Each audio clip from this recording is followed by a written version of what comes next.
Salam saudara terkasih dalam Kristus Yesus. Kita jumpa hari ini pada renungan harian Embun Pagi. Dan pada hari ini kita akan mendengarkan firman Tuhan. Sebelumnya kita bersatu dalam doa. Damai sejahtera Allah yang melampaui segala akal dan pikiran, itulah yang memelihara hati dan pikiran dalam Kristus Yesus Tuhan. Amin. Saudara terkasih, firman Tuhan untuk kita pada hari ini diambil dari Ulangan 5 ayat 18. Dalam bahasa Batak Angkola dikatakan ulang ho markarosuan. Dalam bahasa Indonesia, jangan berzina. Saudara terkasih dalam Kristus Yesus, titah 10 diberikan Tuhan kepada orang Israel ketika mereka menjalani perjalanan dari Mesir menuju Kanaan. Karena mereka memang dari dulunya adalah orang yang diperbudak, masuk kepada orang yang selalu berpindah-pindah oleh karena perjalanan mereka di padang gurun. Kemudian Allah merancangkan bagaimana menata sebuah komunitas ataupun sebuah wilayah yang terus di dalam kenyamanan.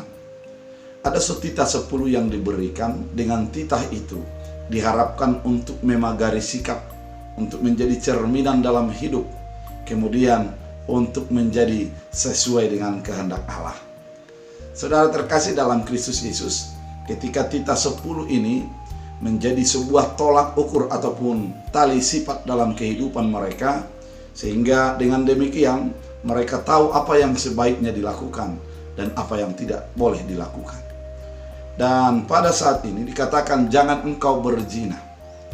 Berzina sesuatu dosa di dalam perjanjian baru dikatakan adalah dosa yang mencemari diri sendiri. Seluruh dosa itu bukan tidak menjadi mencemari tubuh, namun kalau berzina adalah mencemari tubuh. Kenapa dikatakan demikian? Ketika seseorang berzina, maka pikirannya, matanya, ungkapannya, hatinya itu bergejolak untuk tindakan perzinahan tersebut. Dan dia menjadi mencemari dirinya, membuat sesuatu kekotoran bagi dirinya. Oleh karena itu, berzina ini adalah sesuatu dosa yang sangat dikejikan oleh Allah. Sehingga ketika orang Israel sebagai orang yang menjauh dari Allah melambangkan itu adalah sebagai perzinahan rohani, karena memang sangat keji dan menjijikkan bagi Allah. Oleh karena itu saudara terkasih, ketika dikatakan jangan berzina, kalau di dalam Martin Luther sangat jelas, ketika kita melihat dan mengingini sesuatu ataupun memikirkan sesuatu tentang zina, maka kita sudah berzina di dalamnya. Oleh karena itu, berzina adalah bagaimana kita untuk menjadi dikuasai oleh hati kita, pikiran kita, dan mengingini untuk melakukan apa yang kita pikirkan dan kita ingini itu yang berhubungan dengan perzinahan. Oleh karena itu, saudara terkasih dalam Kristus Yesus, perzinahan ini bisa ditangkal dengan menguasai mata, menguasai pikiran, menguasai hati ketika melihat orang ataupun melihat yang lain di hadapan kita. Saudara terkasih, ketika kita bisa mampu untuk menahan itu, maka kita mulai bisa menahan kekudusan dalam diri kita, dan kita menjadi sesuatu kebaikan-kebaikan bagi di sekitar kita.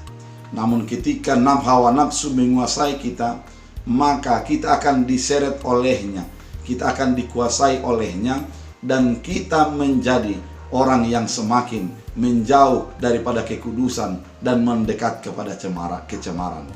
Oleh karena itu saudara terkasih, firman ini sangat singkat dan sederhana. Jangan berzina. Kuasai hidupmu, kuasai pikiranmu, kuasai perkataanmu, dan biarlah engkau bisa dikuasai oleh imanmu, bukan menjadi dikuasai oleh hawa nafsumu. Hawa nafsu tidak akan pernah puas. Namun ketika kita beriman, dikuasai oleh Kristus Yesus dalam hati kekudusan, maka di sana adalah muncul kepuasan oleh karena kita sudah melakukan firman Tuhan. Biarlah firman ini menjadi berakar, berbuah, bertumbuh bagi hidup kita. Kita berdoa. Terima kasih Tuhan Yesus atas firman yang Kau nyatakan, mengingatkan kami agar kami menjaga kekudusan hidup kami. Biarlah firman ini menjadi menuntun kami untuk menjadi orang yang kudus di hadapan Allah. Tuhan Yesus yang baik, hamba berdoa pada saat ini, Berkatilah setiap orang yang datang kepada Tuhan. Yang sakit Engkau lawat mereka, Engkau sembuhkan mereka, Engkau jamah tubuhnya sehingga menjadi pulih dan kuat. Hamba berdoa kepada setiap orang yang belum memiliki keturunan, biarlah Tuhan datang memberikan berkat-Mu, berkat keturunan bagi kehidupan mereka.